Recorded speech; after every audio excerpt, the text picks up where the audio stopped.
हमारी संस्कृति, हमारी पहचान।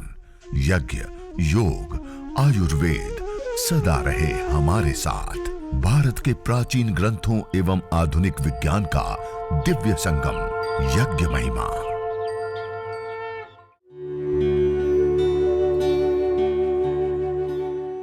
भारतीय संस्कृति में यज्ञ, योग एवं आयुर्वेद जैसी अमूल्य विद्याएं हैं, जिसका मूल है वेद। इतिहास की ओर दृष्टि डालें तो भगवान राम, भगवान कृष्ण से लेकर राजा महाराजाओं, ग्रामवासियों व अरण्यवासी ऋषियों की कुटियों तक नित्य व नैमित्तिक यज्ञों का प्रचलन देखने को मिलता है।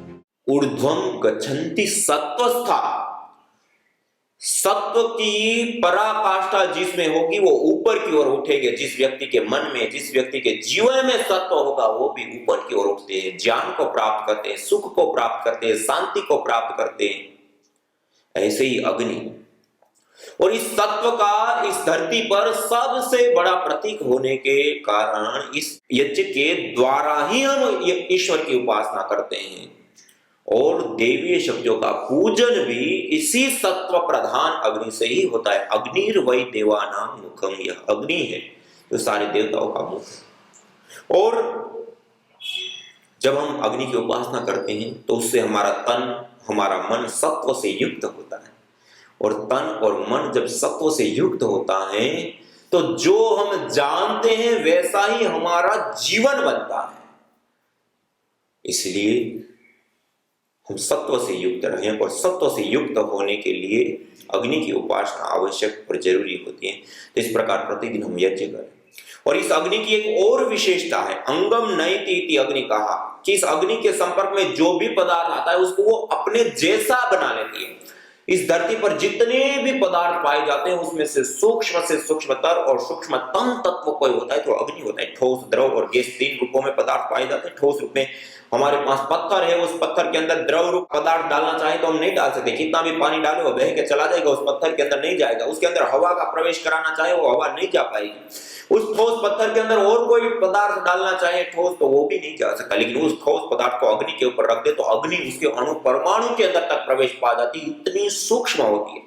मानी धरती पर का सबसे सूक्ष्म से सूक्ष्मतर और सूक्ष्मतम तत्व कोई होता है तो अग्नि होती है।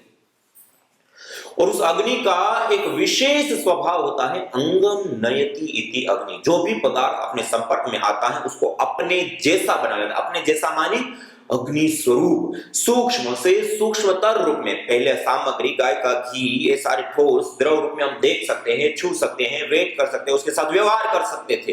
लेकिन एक बार हमने यज्ञाग्नि के अंदर आहुति प्रदान कर दी तो अब हम ना उसको देख सकते हैं, छू सकते हैं, ना उसके साथ व्यवहार कर सकते हैं। वो इतना ज्यादा सूक्ष्म हो गया कि ना हम अपनी पांचों में से एक भी इंद्रिय से उसका ग्रहण नहीं कर सकते। अतीन्द्रिय द्रव्य के रूप में उसका रूपांतरण हो गया, नैनो पार्टिकल के रूप में वो रूपांतरित हो गया। और आप सब जानते हैं आज पूरी दुनिया नैनो टेक्नोलॉजी के ऊपर जा रही है, चाहे वो इलेक्ट्रॉनिक जगत हो, चाहे वो मेडिकल साइंस हो, चाहे वो कंस्ट्रक्शन के कार्यों के अंदर प्रयोग होने वाले स्टील के सरियों से लेकर के अलग अलग चीजें हो, या फिर हम अलग अलग हर सेक्टर में देख रहे हैं कि नैनो टेक्नोलॉजी क्या है। पदार्थ को तोड़ करके उसके अंदर निहित शक्ति सामर्थ्य को मल्टीपल कई गुना उजागर किया जाता है, हल्का किया जाता है, थोड़ी मात्रा में होता है, ट्रांसपोर्ट के लिए हल्का हो जाता है, और भी बहुत सारी अलग अलग चीजें होती हैं। और उसके अंदर निहित शक्ति सामर्थ्य ऊर्जा को उद्भुत अवस्था में लाया जाता है, प्रकट अवस्था में लाया जाता है। और यह अग्नि यह कार्य को भली प्रकार से करती है। यज्ञ से निकलने वाले पार्टिकल नैनो पार्टिकल होते हैं। उन्हें रूड की IITs के साथ मिलकर के कुछ विशेष परीक्षण किए, उसमें विशेष रूप से सामने आया कि यज्ञ से निकलने वाले पार्टिकल नैनो स्केल पार्टिकल होते हैं। और वह जो पार्टिकल निकलते हैं उसकी जब एक्टिविटी, अब वो नैनो पार्टिकल तो है लेकिन क्या लाभ दे सकते हैं उसके लिए अलग अलग कई सारे परीक्षण, कई सारे अनुसंधान किए गए। आपको जानकर के आश्चर्य होगा उस नैनो पार्टिकल के अंदर एंटीऑक्सीडेंट, एंटी इंफ्लेमेटरी, एंटी ब्यूटाजेनिक, एंटी एंजियोजेनिक, एंटी ट्यूबरकोल से लेकर के एंटी माइक्रोबाइल पर्यंत अलग अलग एक्टिविटीज उसके अंदर होती है। मानी यज्ञ से निकलने वाले पार्टिकल मेडिसिनल पार्टिकल होते हैं, नैनो पार्टिकल होते हैं। यज्ञ एक विशुद्ध नैनो टेक्नोलॉजी है। जो तत्व हमें चाहिए उसको अग्नि के अंदर आहूत करके उसको अणु परमाणु के रूप में तोड़ करके उसके अंदर निहित जो शक्ति है, सामर्थ्य है, उसको उद्भुत उजागर अवस्था में ला करके मल्टीपल लाभ उठाने की सबसे बड़ी विधा और विद्या है तो वो यज्ञ विद्या है। तो इस प्रकार हवन किया। हवन करने के बाद ये देखिए, इसको कहते हैं ब्रह्माग्नि। जब हमने अग्नि के अंदर आहुतियां दी उसको कहते हैं यज्ञाग्नि। अब हमने आहुति देना बंद कर दिया, उसके बाद ये लाल लाल अंगारे बच गए, इसको कहते हैं ब्रह्माग्नि। इन अंगारों को ऐसे पास पास में रख लेते हैं एक साथ, बीच में हवा प्रवेश ना पाए, इस प्रकार से पास पास में नजदीक में ऐसे सीधा रख देते हैं ऐसे। और इन अंगारों के ऊपर थोड़ी सी मात्रा में गाय का घी, गुगुल आदि विशेष द्रव्यों को हम जैसे ऐसे पास पास में करके थोड़ा सा दबा देते हैं। और ये जो गाय के घी की हमने आहुति दी उसमें इतनी ही मात्रा में गाय का घी लेते हैं कि हवन होने के बाद 1-2 चम्मच गाय का घी बच जाए। उसके अंदर हम गुगुल है, गाय का घी है, दिव्यष्टि है, उसको हम विशेष रूप से रखते हैं। थोड़ा सा उसके अंदर ये गुगुल है, दिव्यष्टि, हवन धूप एक होता है। और यदि हम चिकित्सा यज्ञ करते हैं तो रोग अनुसार जो विशेष हवन सामग्री होती है वो सामग्री, गुगुल, गाय का घी और सामग्री, तीनों को समान मात्रा में मिला करके इस प्रकार से मिक्स कर देते हैं उसी पात्र के अंदर, जो गाय के घी का पात्र था उसमें ऐसे। और मिक्स करने के बाद इसको अंगारों के ऊपर हम थोड़ी सी मात्रा में इस प्रकार अंगारों के ऊपर रखकर, अब ऐसे एक स्थान पे, पूरे में बिखेरना नहीं, एक ही स्थान पे एक जगह पे ऐसे अंगारों के ऊपर रख देते हैं थोड़ी सी मात्रा में। और इसकी हल्की हल्की मंद मंद सी धुनी होने देते हैं। और इसमें आप गुगुल का प्रयोग कर सकते हैं, गाय के घी का प्रयोग कर सकते हैं और विशेष अलग अलग हवन सामग्री रोगानुसार का प्रयोग करते हैं। इस प्रकार अंगारों के ऊपर रख दिया। अब आइए सभी लोग सीधे बैठिए। सीधे बैठ करके लंबा गहरा श्वास भरते हुए, लंबा गहरा श्वास छोड़ते हुए भस्त्रिका प्राणायाम का अभ्यास करेंगे। इस यज्ञीय वायुमंडल के अंदर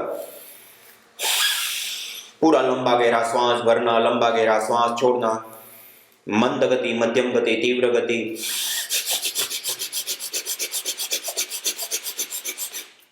इस प्रकार प्राणायाम करते हैं।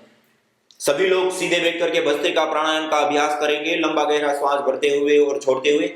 ये जो मेडिकेटेड एयर है, ये जो औषधीय वायु है, इस औषधीय वायु के अंदर जब हम प्राणायाम करते हैं, योगाभ्यास करते हैं, तो उस प्राणायाम, उस योगाभ्यास के मल्टीपल बेनिफिट्स बढ़ जाते हैं, कई गुना उसका विशेष लाभ होता है। वैसे ही केवल मात्र प्राणायाम ही यदि अनुष्ठान की बातें कर लिया जाए तब भी सारी व्याधियां दूर होती है, मन शांत, एकाग्र और सत्व से युक्त होता है। और केवल यज्ञ करते हैं तो उससे भी बहुत सारी प्रकार की अलग अलग व्याधियां दूर होती हैं, नष्ट होती हैं, और उसके साथ साथ मन सत्व से युक्त होकर के हमारी आध्यात्मिक उन्नति होती है, मानवीय चेतना का उत्कर्ष कर हमें अंतिम मानस चेतना की ओर अग्रसर करता है। और जब हम यज्ञ पूर्वक योगाभ्यास करते हैं, यज्ञ और योग दोनों साथ में करते हैं, तो दोनों ही देवीय महाशक्तियों का समन्वय, मल्टीपल बेनिफिट्स एक साथ हमें प्रदान करने वाले होते हैं। ये बहुत बड़ी बात है। और जो भयंकर बड़े रोग होते हैं वो रोगों में भी विशेष गति से लाभ होने लगते हैं।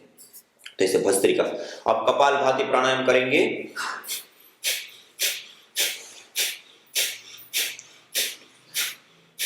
कपालभाति प्राणायाम करते हुए हम थोड़ा सा इस यज्ञ के बारे में, हवन के बारे में जानेंगे। देखिए, सामान्य रूप से हम कोई भी चीज को जलाते हैं, व्यक्ति क्या कहता है कि धूम्र हो गया, इसके अंदर कार्बन डाइऑक्साइड, कार्बन मोनोऑक्साइड या अलग अलग प्रकार की पॉल्यूटेंट गैसें होती है। कोई भी चीज जलती है तो ये चीजें निकलती है और उससे पॉल्यूशन होता है। आपको जानकर के आश्चर्य होगा, यज्ञ से निकलने वाला धूम्र, जो अभी हमने यज्ञ किया, इस यज्ञ को करने पर जो धूम्र उठता है, उस धूम्र को केमिस्ट्री लैब में एक एडवांस लेवल की टेक्नोलॉजी होती है, GCMS, gas chromatography mass spectroscopy. यह इस धूम्र के अंदर, गैस के अंदर माइक्रो लेवल पर एनालाइज करके वो बताती है क्या क्या तत्व कितनी कितनी मात्रा में होते हैं। और अलग अलग जड़ी बूटियों से हवन करने पर गाय के घी के साथ अलग अलग प्रकार के मॉलिक्यूल्स, कंपोनेंट्स वायु के अंदर आते हैं। उसको जब एनालाइज किया गया तो आपको जानकर के आश्चर्य होगा, उसके अंदर जैसे हम बॉडी को डिटॉक्सिक करने के लिए जो दवाइयां लेते हैं, जो कंपोनेंट्स लेते हैं, एंटीऑक्सीडेंट कंपोनेंट्स भी इसके अंदर भारी मात्रा में पाए जाते हैं। गांठ, सूजन, असंतुलित रूप से जो कोशिकाएं बढ़ जाती हैं, एंटी ट्यूबरकुल कंपोनेंट्स उसके ट्रीटमेंट के लिए हम प्रयोग करते हैं, वो भी इस यज्ञ के धूम्र के अंदर होते हैं।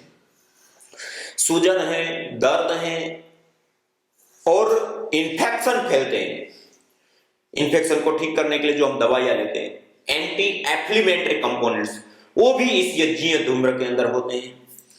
एंटी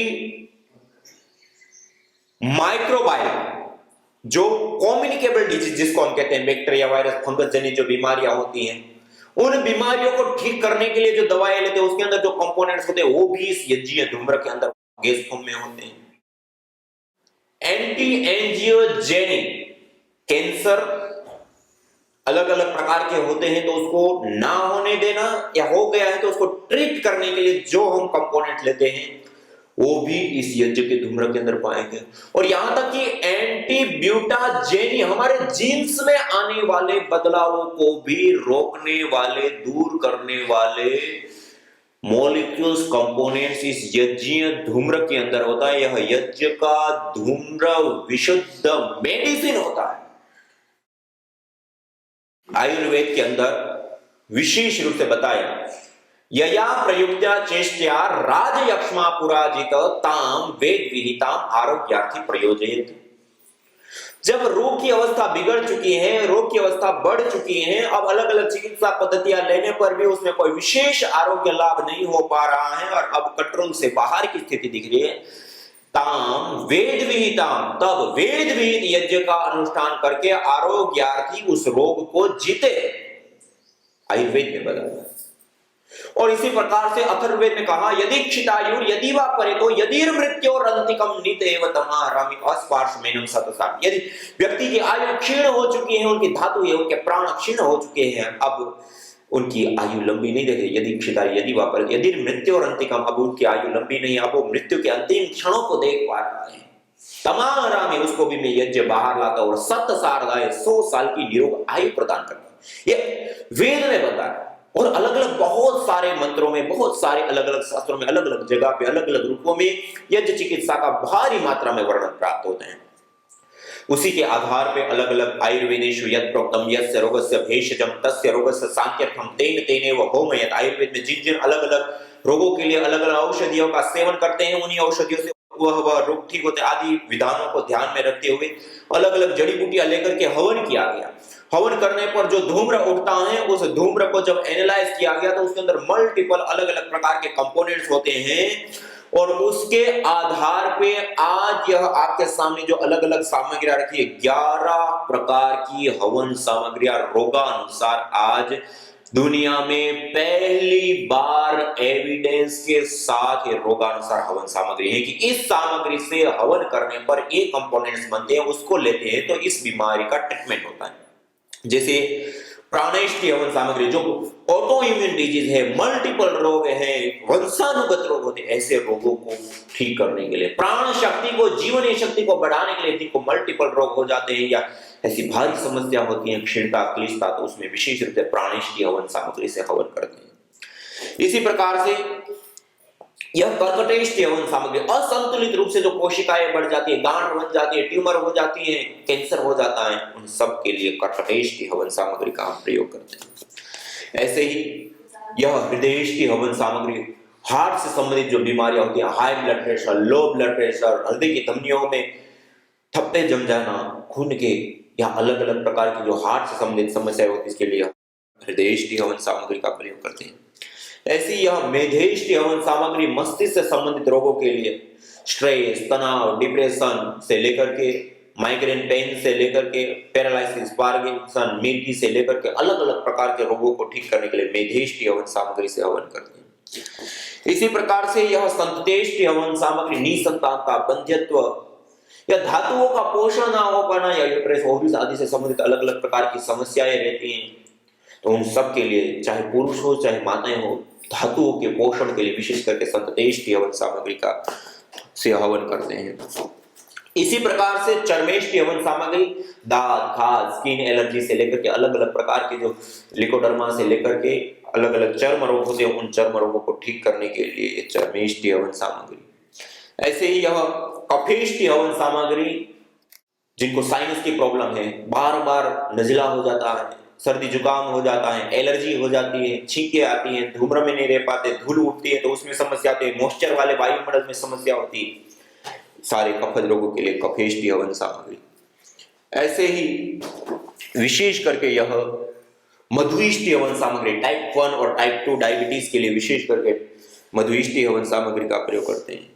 ऐसे ही प्रारब्ध जनित दोष या अननोन डिजीज, कई बार हम देखते हैं कि कोई रोग है, पीड़ा है, समस्याएं, रिपोर्ट कराते, रिपोर्ट में कुछ आता नहीं, दवाइयां लेते, दवाइयों में कुछ असर नहीं होती, ऐसे जो अननोन डिजीज होते हैं या प्रारब्ध जनित दोष या अशुभों से निवारण के लिए विशेष रूप से प्रारब्धेष्टि से हवन करते हैं। इस प्रकार से 11 प्रकार के अलग अलग हवन सामग्रियां और 2 प्रकार के धूपन, ये दिव्येष्टि हवन धूप श्वास से संबंधित रोगों से बचाव के लिए, छोटे बच्चों को नजला, जुकाम, बुखार आदि हो जाते हैं उसके बचाव के लिए, छोटे बच्चों को धूपित करने के लिए, घर के अंदर बैक्टीरिया, वायरस, फंगस आदि से बचाव के लिए और अलग अलग प्रकार की ऐसी समस्याओं के लिए विशेष करके ये दिव्येष्टि हवन धूप। ऐसे ही गुगुल हवन धूप, उसका विशेष, गुगुल के बारे में तो विशेष करके शास्त्रों में था, न तम यक्ष्मा अरुंधते नैनम सप्तोष्णुते यम भेषजस्य बुलबुलो सुरभिगंधोष्णुते, जिसको गुगुल भेषज औषध की सुगंधी प्राप्त होती है जिस परिवार में, जिस व्यक्ति को, उसको कैसे किसी भी प्रकार का कोई रोग, ताप, संताप या अशुभ उसके जीवन में आ सकता है। गुगुलम धूप कामादम प्रसिद्धम मंगल प्रदम का, गुगुल तो धूप कार्य के लिए प्रसिद्ध है, मंगलदायी है जीवन के लिए। घृत गुलगुलो होमे च सर्वोत्पातादि मर्दनम, घी और गुगुल का हवन करने पर तो प्रकृति में भी जो उत्पाद फैलते वो भी शांत हो जाते हैं। बाह्याभ्यंतर देहस्य शोधनार्थम प्रकल्पयेति, गुगुल की ध्वनि शरीर के बाह्य और आभ्यंतर दोनों प्रकार के शोधन में कार्य आती है और वात, पित्त और कफ का समन करने वाली होती है, अग्नि प्रदीपक होती है, जठराग्नि को तेज करती है। गुगुल की ध्वनि अद्भुत विशेष होती है, देव पूजन, ईश्वर की आराधना, और वो जो अंगारों के ऊपर डालने पर ये दिव्येष्टि है, गुगुल है, उसको अंगारों के ऊपर डालते हैं और उसकी जो सुरभि होती है, सुगंधी होती है, ये सुरभि सुगंधी जैसे ही हम नासिका के माध्यम से ग्रहण करते हैं, हमारी पिट्यूटरी ग्लैंड सीधी प्रभावित होती है और हमारे स्ट्रेस हार्मोन्स एकदम से डाउन आ जाते हैं और गुड हार्मोन्स बढ़ जाते हैं। इसमें परफ्राल आदि विशेष कंपोनेंट्स तत्व होते हैं जो आह्लादपन, मन की प्रसन्नता, एक प्रफुल्लता, जो एक मन की प्रसन्नता होती है उसको स्थायी करने वाले कंपोनेंट्स होते हैं, जो ये यज्ञ करने पर हमें प्राप्त होते हैं। सबसे बड़ी दुनिया की कोई बड़ी से बड़ी बीमारी है तो वो भी स्ट्रेस, तनाव, डिप्रेशन है, और अन्य सारी बीमारियों का कारण भी सबसे बड़ा है तो वो भी मानसिक स्ट्रेस, तनाव, डिप्रेशन है। और यज्ञ करते हैं, हवन करते हैं, एक अनुष्ठान की बात, अग्नि का दर्शन करते हुए, मंत्रों का उच्चारण करते हुए, आहुतियां प्रदान करते हुए, और जो गैसें बनती हैं, और जो अग्नि का दर्शन हम कर रहे हैं, जो मंत्रों का पाठ कर रहे हैं, उससे एकदम से हमारा मन, मस्तिष्क रिलैक्स हो जाता है, स्ट्रेस हार्मोन्स एकदम से डाउन आ जाते हैं और गुड हार्मोन्स बढ़ जाते हैं, और यहां तक कि हमारे न्यूरोकेमिकल्स बैलेंस में आ जाते हैं। दुनिया की कोई मेडिसिन नहीं हमारे न्यूरोकेमिकल्स को बैलेंस ला पाए। यज्ञ और मंत्रों का उच्चारण एक ऐसी दैवीय पद्धति, चिकित्सा है, हमारे न्यूरोकेमिकल्स बैलेंस में आ जाते हैं, स्ट्रेस, तनाव, डिप्रेशन आदि दूर हो जाते हैं। मानसिक शांति मिलती है। हम सारी चीजों को करके क्या चाहते हैं? मानसिक शांति। कितनी भी हम उपलब्धियां कर ले, एक उपलब्धि हम प्राप्त कर लेते तब तक मन अगली उपलब्धि के लिए तैयार होता है। अब इससे बड़ी चीज, उसको प्राप्त कर लेते तो उससे बड़ी चीज। ये निरंतर क्रम हमारा जीवन भर चलता है, कहीं ठहरता नहीं है। एक सुख तो उससे बड़ा सुख, वो सुख प्राप्त हो जाए तो और उससे बड़ा सुख। ये निरंतर मन की एक प्रवृत्ति होती है। लेकिन जब शांति मिल जाती है तो मन स्थिर हो जाता है। इसलिए यज्ञ जीवन में बहुत जरूरी और आवश्यक है। ये मानसिक शांति को प्रदान करने वाली सबसे बड़ी विधा और विद्या है। न जाने कितनों ने आहुतियां दी इन अमित्र रोगों के संतापों से, है वर्तमान भी आज दुखित, न पूछो भविष्य के प्रकोपों से। प्रत्युष पावनी होती जहां यज्ञानुष्ठान घर आंगन में, वहां मनुष्येतर सब झूमते शांति भरे सुख आनंद से। इदम हवीर यातो धाना नदी भैना इमाम वहत, अर्थात जैसे नदी का जल जाग को बहा ले जाता है, वैसे ही यज्ञ में आहूत की हुई हवि सभी प्रकार के रोग, दोष, ताप, संतापों को वैसे ही बहा ले जाती है जैसे नदी जागो।